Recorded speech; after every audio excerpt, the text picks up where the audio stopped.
be the last. Yes, there you go. Fantastic. Now we can start. Okay, now this is the definite. This is for real, okay? We're going to start with the correction of the exercises. And as I said, we're going to listen to them. It is minor mode with the seventh and inversions. And Iris and Georgios. Let me show this the file. Let me see.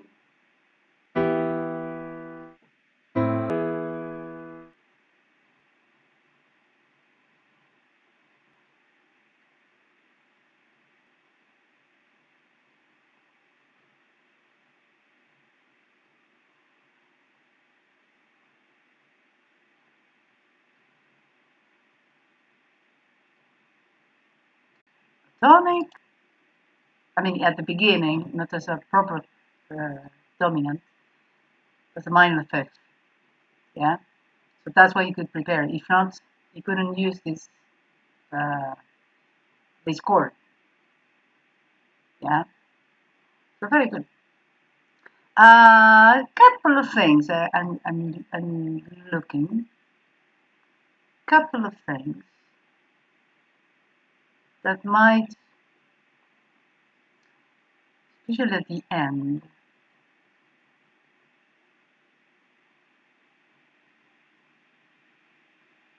Let's see. Who can tell me at the end if they spot something? On anything. Anything. Feel free. Feel free.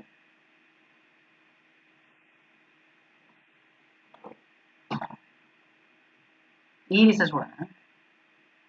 I don't see anything horrible.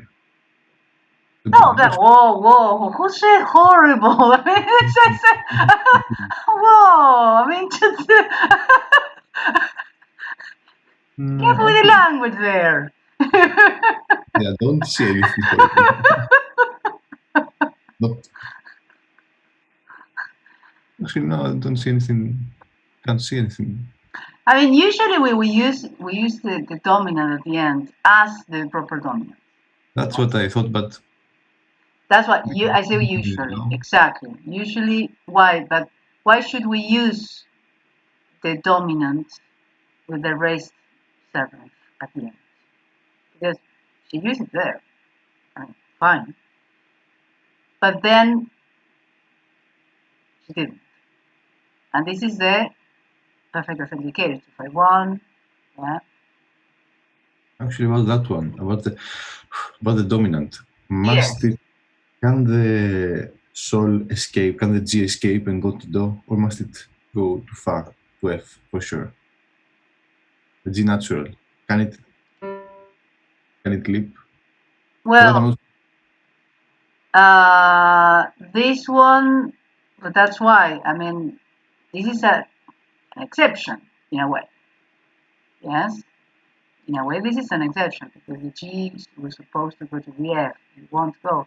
If it's a G sharp or raised seventh, it has to go to the tonic. So in this case, clearly we have an exception in the cadence. Now, if you're going to do something new, always choose a cadence to do that. In the case, not something new motivically, something new or exceptions. The cadences are, yes, the place. But on the second, the third chord, I don't think. And then you have the second to the third, What are you talking about? Second, the third bar. Second to the third. Yes, the sol. That sol, I don't think. Can it this? No. Yeah.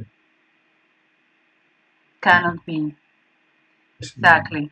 There's the G note, Laura.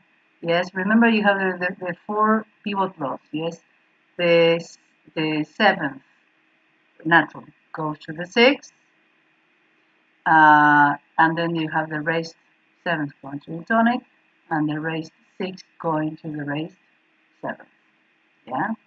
So that's why the leap, yes, is not the best way to lead, yes. the seventh chord, the seventh the seventh note. Yes, for now, yeah, you will see that that will not be the case.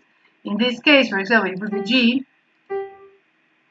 yes, you used in the seventh, and then you went to the F, and then you went to the D, the E, sorry. That is it's fantastic. Or let's say the F going to the E, so the sixth going to the fifth, yeah. That that was a good solution, yeah. But in general, very good, very well done, yeah. Um,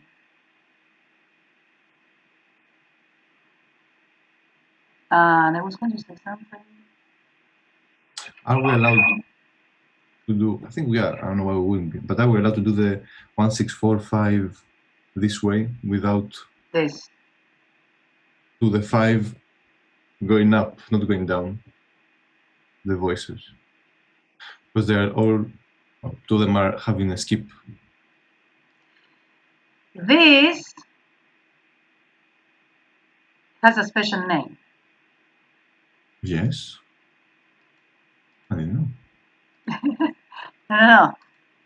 When you have this note on the soprano, then becomes the note on the alto. Ah, no, it's not overlapping. No, it's not overlapping. Yes, Crossing. kind of a crossing. Not crossing of the voices. I mean, if you have a thirds, yes, it's not that bad. Yeah. Yeah. I'm saying the usually the do will go to C, the la will go to sol. But now they're. Exactly. Yeah. I don't know why we wouldn't be allowed, but I just think.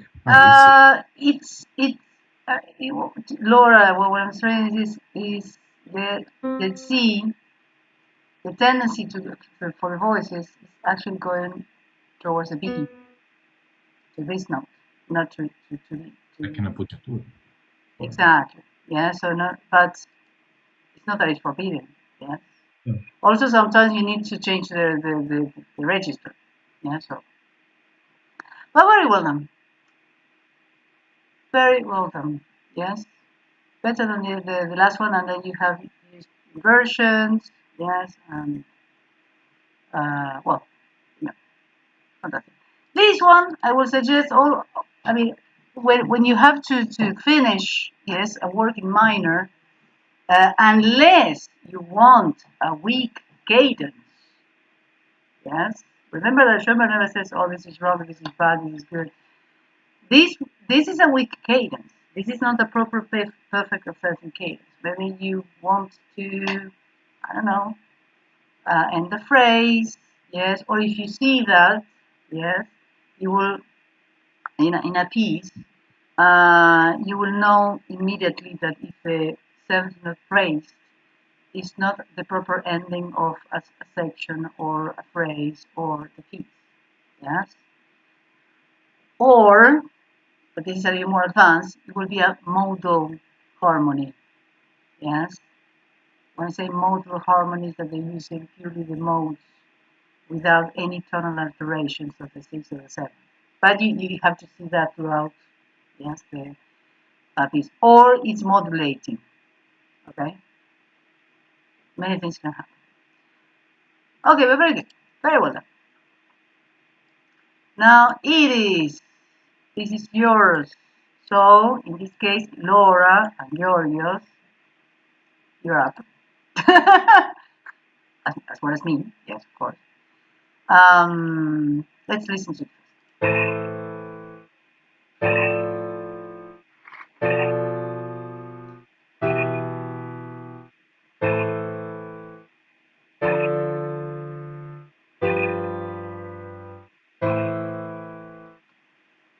Well, another exception here. Seventh, and then the first. So you have the four. You have the four. Okay. Then you go to the seventh, but the seventh, I'm not quite sure about this. What is going on? Yes, here it is. See a way to fix it. You can see it. Oof. Okay. Because there's no leading note, so that's an issue, and also there's no, actually that's the biggest problem. So I think if we just put the leading note, the seventh is already prepared. We can prepare the fifth, the diminished fifth, by the soprano singing the re, the D, instead of C, and C will be B, and we'll go to the alto. Yes. And B will go to the, you think? Is it not allowed to do a downward, what is it, diminished fifth? No, we have to change this. If not, we have to do something with the G. But this one can be here. That's what I said, yeah. Ah, okay. Sorry, in here. So you have... Go to La maybe, not to Mi. Yeah, Mi is not the happiest, right? To Mi is unnecessary. And I think it's fine. With its sol sharp, G sharp. Exactly, that's why I said we have to do something with this joint. So there you go. It's allowed, no? It's allowed. Diminished fifth going down from the previous chord. You have this one, yes. The diminished fifth is prepared, is resolved, yes, good. Exactly, like what you said, well, we have to arrange it to the voices a little bit, so this will sound like this.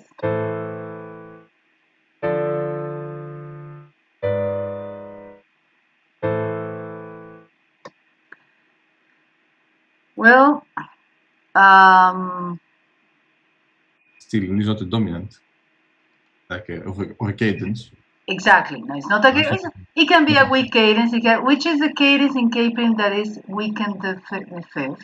What's the name? Very good. Abandoned cadence. Very good. It can be a abandoned cadence. Maybe. Yes. But why, theoretically, we could say... No, this is no. They should. I mean, I was trying to. There was no leading note. To find an option. It sounded like a deceptive. It sounded like we were in the major before. Exactly, because the result, that's a danger. It is. If you do a dominant on the seventh, it sounds like you're in C major, and it's a deceptive to the sixth of, the 6th degree, the submedian, being in major on the relative major, but the exercise is in A minor. So what was the product at the end of the day of putting a G7th and a A minor? Yes, tonic. Like Gilio said, it was heard as a major, as a C major, going to the deceptive, but beyond that, we have another issue that the first goal, okay, is to reinforce the key that you're in. Harmonically, that's your mission. That's your primary mission.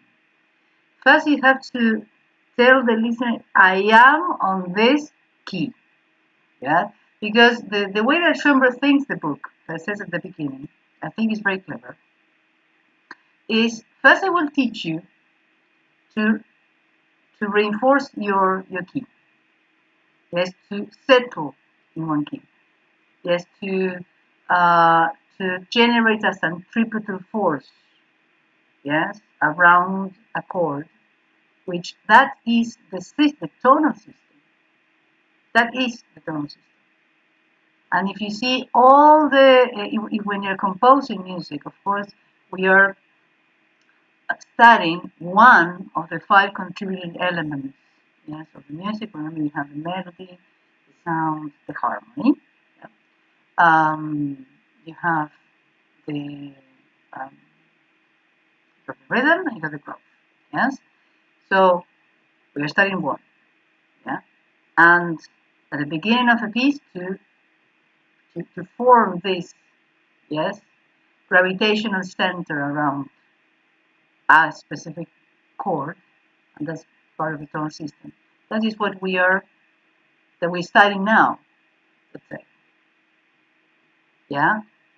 Everything, all the rules that we have seen so far is either to learn to how to do it, and then in doing so, we are also we are extrapolating that knowledge in, for example, the example of Laura, that she can see, yes, she's not very interested in composing, that's totally fine, but as an analyst, she can see, say, okay, how the composer, yes, is settling this key, and whatever you do it against, or you're not doing it, the expression will be, I am not, I don't want to reinforce the tone, I want to go away, yes. That's the meaning of the whole, thing about fixing the chord. Yes, nothing wrong with the chord. The G7 with a minor, but the intention behind. Yes, everything. And then if you see the whole index of the book of harmony, Schonberg is, first I'm going to teach you how to reinforce, to create, yes, this gravitational field around the chord, and then I will teach you how to go away. Yes, for now, all the intention of all our exercises is that pretend that you're composing a piece and you have to very confidently say, I am in A minor. Yeah? If you look at all the pieces, yes, everything is, all the pieces, when I say all the pieces, yes, not the whole corpus or the whole all music, yes, classical, let's baroque, classical, romantic.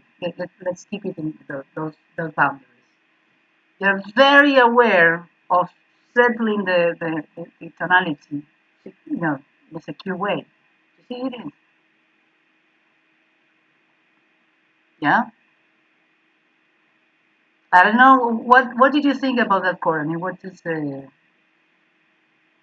maybe you thought, oh, I want to do something. Maybe you had an idea, but that didn't work. I hear it, that it feels like a deceptive, but no, I know I should have gone to the third and then be to the cadence one, but no, I was. Now wait, why from the seventh to the third? I should have gone from the seventh, or well, I don't know. The But seventh to the fifth. The seventh to the wait. What? I don't quite get it. The seventh to the which one? The third. The seventh to the third. I don't understand why, actually. Not to finish, but like after that. Seven. That's the resolution of the seventh, yes. Yes. Yeah. But so like a prolonged. Okay, yeah. I said I should have gone to the third after the seventh, and then do a cadence to one. There you okay. And then yes, I know, I can hear it, but yes, there you go. I see what you mean. Fantastic, very good. And then That dominant as well.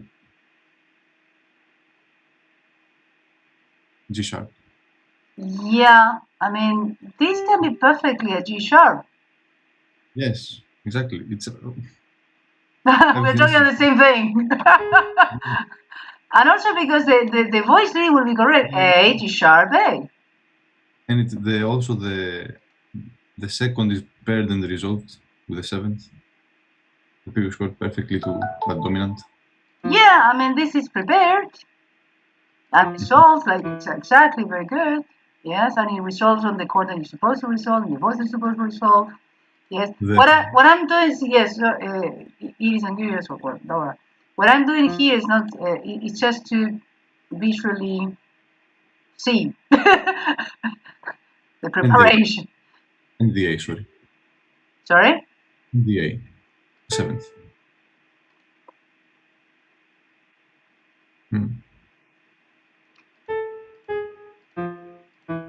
Both of them diminished and the 7th. Beautiful. The only thing was that at the end it was like, huh. Now, you listen to it. Yeah.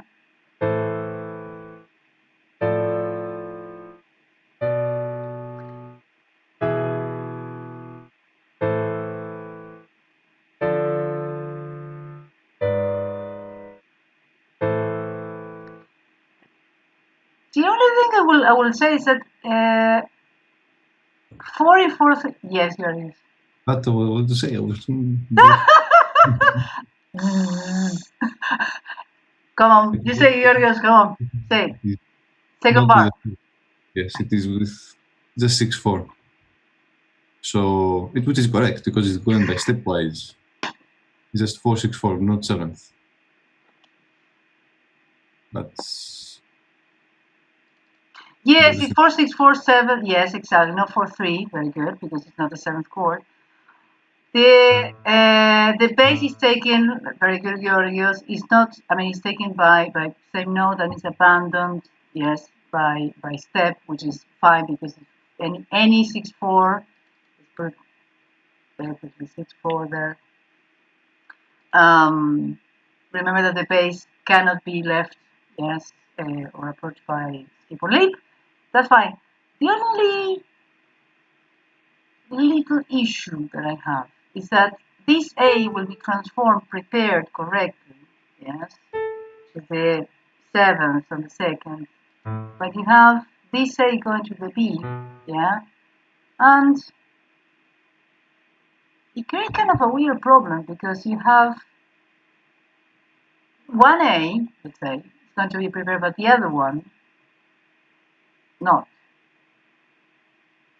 And I don't see any reason why you cannot put, you know, the chord maybe in reposition.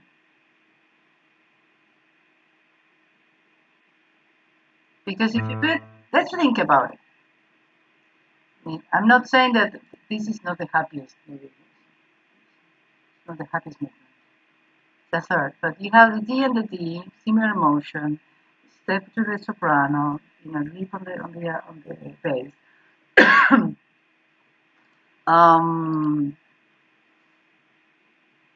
And then everyone's happy. And then you have one note which will be prepared towards the 2nd chord. I don't know. Tell me what you think.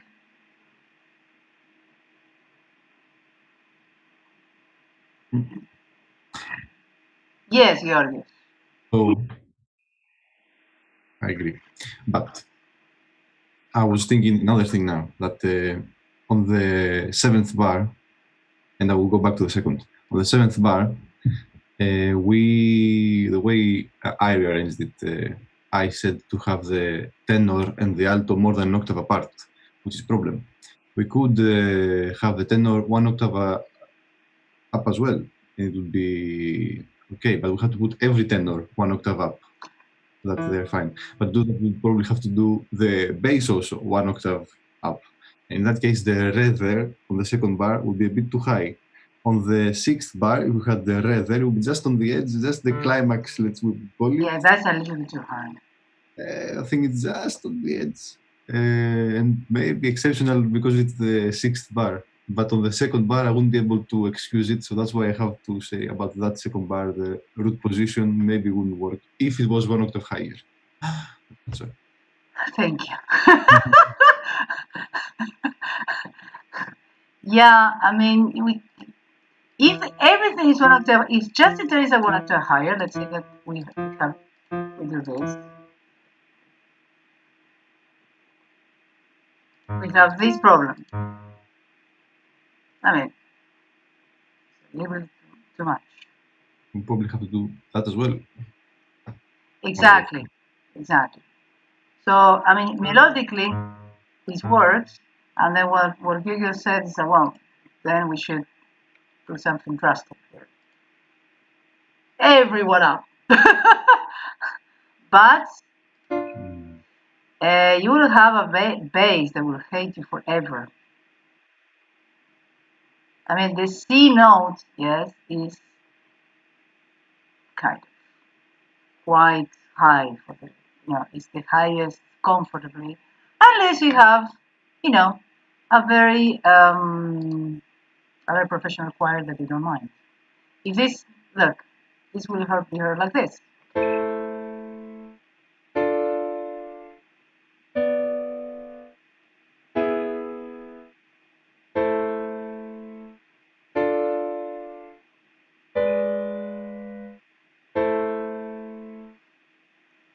Now,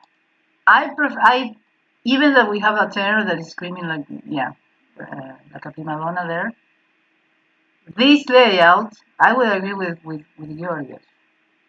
They're all very high, they're all very narrow, but they amalgamate, they blend much better. Yes? What do you think it is? After it's yours. We're just manipulating it. Yes? Over here. No, I mean, I would have the bass on the bass. One of the, You will what, sorry? I would have the bass like as it was before. One of the sound Oh, sorry. power. Yes.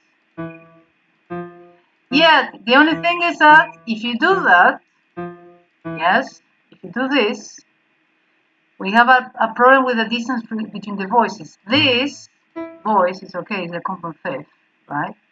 Then you have a compound six, you start having problems here.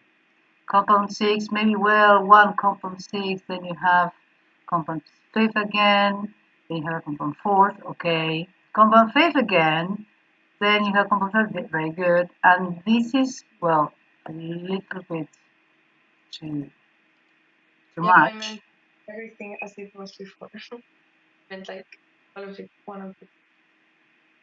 Everyone wanted to lower. Yes, I meant that. You asked me like, what did I think, right? The thing is yeah. We were talking about yes, absolutely. We're talking about the well, the voice lead in general. Yes, but you can not even you see the tenor. I would say I will suggest in a way these distances between tenor and alto get a little bit too big. Yes. If you see from G to E to F to A, yes, you are losing the middle ground, yes, the middle area, yeah, and the tenor and the bass are a little bit too cluttered between fourths and fifths. Yes, try to make them a little more separated in between. Yes, if not, the result is a little bit. It's not.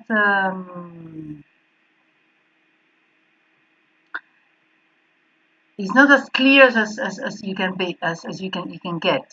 Yes, I mean to have it in mid is not the the best thing. You can play it on the piano, but if you would sing this, or let's say that try to play with different instruments like strings perhaps. Yes, imagine that if you're in a choir, you would sing lyrics also with this. Yes, and the lyrics should sound a little clearer. Yeah. So that's why those were the options. Yes, they were same with Georgios. Yes, to have, I mean, the overtone series that we were talking, the famous overtone series, you can have from the bass to the tenor much greater distance, and then it will not produce any improper effect. Yes, because that is the nature of the sound. Yes, following from the first harmonic to the second harmonic, you have an octave, and then yes, a fifth, and then another. double octave. So you have very, very, very far apart, yes, intervals. But then they get a third, a fourth, a second, a second, a second, a second, a second, yes, as you go along. Yeah. So in a nutshell, yes, as a general advice, try to get the tenor a little bit away from the bass. Yes, at least, yes, an octave. Yes, especially when you start. When you start, if you start in close position, at some point you're going to get yourself into a situation you don't want to be. They're going to. If you start in a close position, you have to be very, very, very aware of the voicings. Yes, it's going to be difficult voice leading wise. Yes, but in general, very good. Yeah, and then last but not least, Mr. Georgios here. Now, Laura and Iris, yes, are up.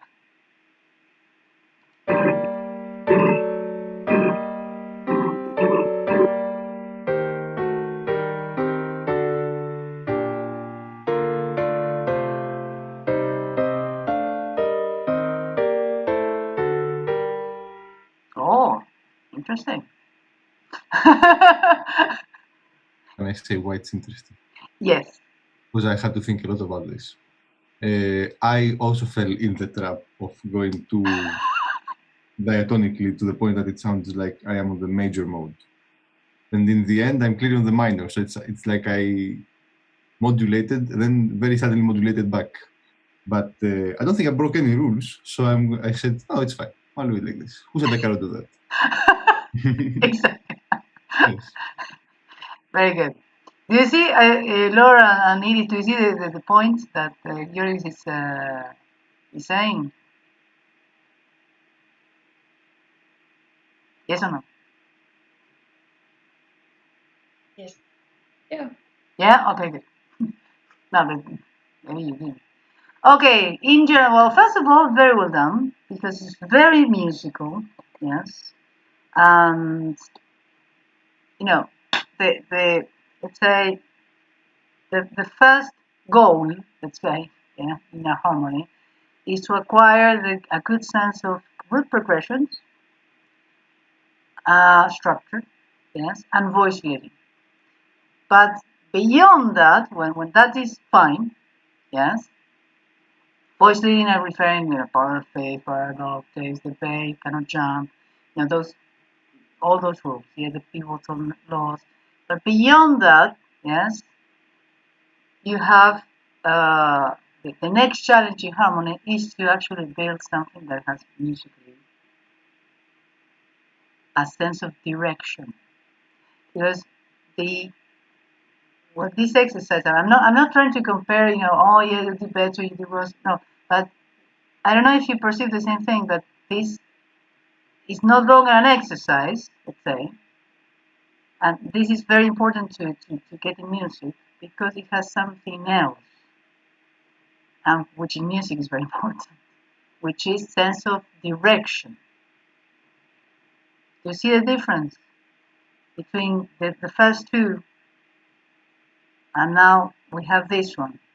And this one contributing element is telling us why, telling us very like the foreground. Which contributing element, remember, the melody, sound, harmony, rhythm, growth, is given a way that this has direction. Therefore, there's a musical phrase. If you have to decide melody, sound, harmony, rhythm, and growth. But yeah, okay, you did it. I mean, I don't know. Maybe I really don't think I have the answer. I'm guessing I have a rhythm. Yes. Exactly. Exactly. Whenever you create a pattern that you follow or not follow, or you do something contrasting, or you do a development on it, yes, but you have a rhythmic pattern, you have direction. Because you have a pattern. You can follow something, Yes, but this is a good thing to take into account because it's so extremely important and it's so ingrained in our being rhythm. So we don't even consider it. But when you see the difference, because the other ones, yeah, not saying that better or worse, but the other ones had only semi-briefs. This added something else, added the rhythm, and that is clearly the difference between one and the other one. Yes, when you have a musical idea. Yeah, because the musical idea is contained in rhythm. Rhythm contains everything. Contains the harmony because of the harmonic rhythm. Yes, how fast or how slow the pace in the course of we compose or we analyze. The surface rhythm is called the values. Yes, surface rhythm. The rhythm maybe of the sound when you're orchestrating something. Yes, if you spend some time in the strings and then some time in the rootings and you mix them together, yes, that is the rhythm of the sound.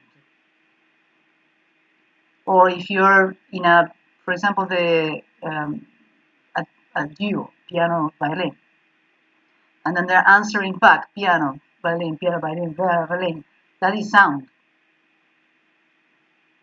Yeah, so rhythm contains the vessel, let's say. Yes, we can have rhythm without pitch, but we cannot have pitch without rhythm. Because rhythm contains. Yeah, that's why it's so important. Okay, so very good. Here it is. Sure. Rules apply. Yes, rules apply. You have the 6/4 going to the fifth, and like that. Then you have the good resolution here. Very good. Yes. This one, if it's just a matter of curiosity, you started with a fast inversion. Would you like to, It's a second. I'm allowed to do that. Yeah, absolutely. But it's a very, I mean, you could have done otherwise. You could have done something else. Not really. It was more voice leading. I thought. There you go. Yes. That is what I want you to say. Because choice. I want to start with first inversion. The second phrase, it's I'm going with first inversion. That's okay. It gives this kind of character. I go with it. The voices led me there. Yes. Exactly. I agree. But also when you see inversions, either when you see them, analyze. Something. Sorry. The third chord is 6 first inversion. It was 1 and then I changed it. I forgot to do the third chord. The third. Yeah. Ah, yeah. Sorry. I can't stop singing. It's no 6 first inversion. Yes, we're in Sol. We're in G major, G minor. Ah, yeah. Sorry, I'm stupid. There you go. At the same time that we're correcting the exercises, I'm looking at the other screen because the internet has been so awful, and I'm checking. And I'm checking if we're live or not, and so we're doing this. So I'm not, fully in the game today. Okay. Sorry about that. So, but very good. I mean, these are the nuances, the details that I really appreciate, and we appreciate in the works, yes, of other composers, yes, that this the use the true use of inversions is when you have a purpose.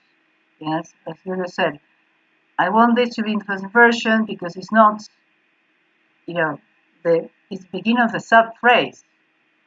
So I will put inversion because the one, yes, the tonic, gonna be that strong. So that's why I'm going to put inversion. So that is why the contributing elements really contribute to something. Yeah, and let's be honest, is if we are handling the harmony, the contributing elements are contributing to the form. Yes, to the form. That is the ultimate goal. Yeah, that's why when we study with Juan, he pays so much attention to it, and you know that very well. Yeah.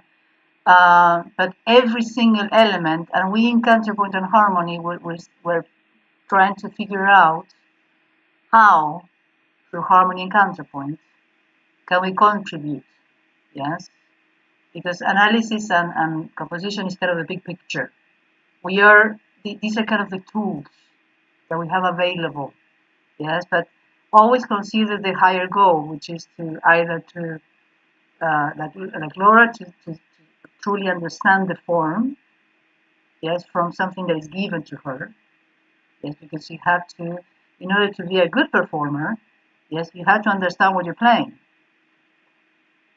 If not, you're playing note by note by note by note by note by note. That's you have to have very clear the idea of the composer, and these nuances that we're seeing is also as a performer what you have to see, because this is the language, yes, that we are handling. And if you're a composer, well, it is. You say, okay, my phrase is a subphrase, so we are not going to use a reposition because the chord, I don't want the chord to be so important there. It has to flow. Why? Because then at the beginning, at the end, surprise, surprise, we have the chord in reposition. Okay, good presentation, good at the 7th, yes. In this case, I was going to wait.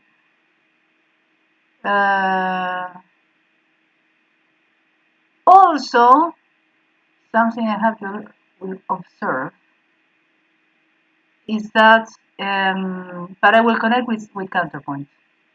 There's subsidiary climaxes, something that we talked about because we are the weavers here, we talked in counterpoint, in 4th pieces, which I will gently remind you that today, yes, you have the deadline of the first pieces for tomorrow.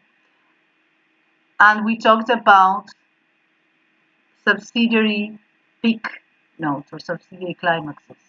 Remember in the first pieces, we have the climax here. I understand what it means. Yes. Can you tell me the word so I can fully understand the term? Because I know the meaning, but don't know the word. How do you spell it? Subsidiary. Yes, so I can find some synonym or something. Sub. Sub, like sub. S-U-B, sub. D-R-E. S-I-D-I-A-R-Y.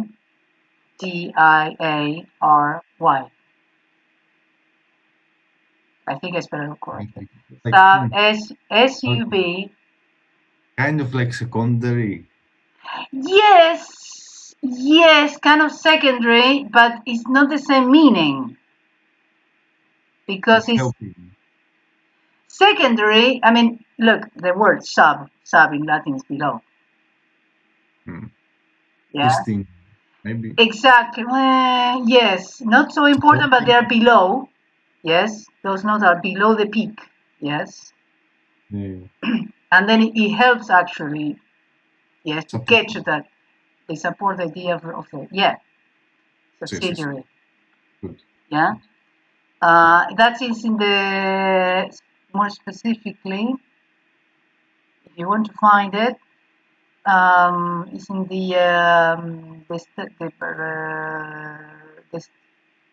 counterpoint composition, the study of voice leading Felix Salzer. I have no clue in which page, but it's in the chapter of the first pieces, and he talks about that. It's how to get.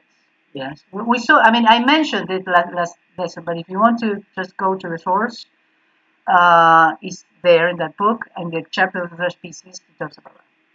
Yeah. But in this case, what it's saying is, well, you have an E, it's D, D, E. Yes, you see that you have the melody goes down a little bit because that's a cadence, stop, yes, halt. and then it builds up. Intention. Exactly. Yes. So you have a good build-up. Yes. Subsidiary climaxes. Yeah. Like this one. Okay, Georgios, amazing, fantastic.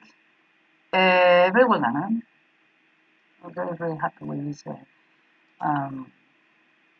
this exercise. Yes.